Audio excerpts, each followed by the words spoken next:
Oh, hello, yeah. Well, good grief, people do tie themselves in knots, don't they? Yes. The concept of, not allowing Israeli football fans to come to Aston Villa. It's dreadful, dreadful, dreadful, dreadful. Apart from, perhaps it isn't, because if the police say it might well be a public order issue, then, I guess it might be a public order issue. But, of course, the British media and the leaning on into British politics cannot operate on that level. So we end up with enormously cross wires on so many different things. So we have a group of football fans, in inverted commas, in the same way that, Tommy Robinson is a football fan. It's very similar, who have a long history of violence in other European cities, like Amsterdam a while ago. That was initially reported as really terrible anti-Semitic attacks on poor innocent football fans, but after about 12 hours or so, people realised that actually that wasn't quite the case. There was a metaphorical element of Millwall abroad about it, one might say.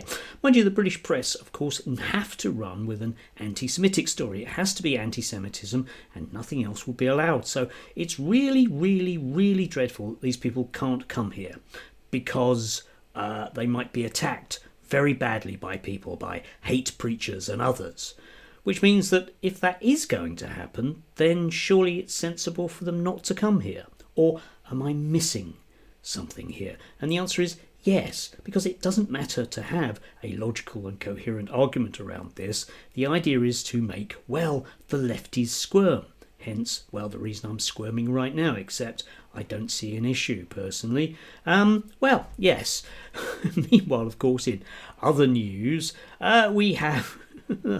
oh dear God, we have things that never happen. There's the actual sentencing trial of various people that aren't brown enough to be proper terrorists, and astoundingly, Robert Jenrick's going to get a regular slot on GB News where he can, tell everyone about what a great leader he's going to be, presumably. Strange, isn't it, that Ofcom rules will allow these kind of things, whilst at the same time you will never see a member of the Lib Dem party outside of a BBC politics studio. Just doesn't happen, does it? Still, never mind. There we go. I'm sure we're not being led by the nose into something ridiculous.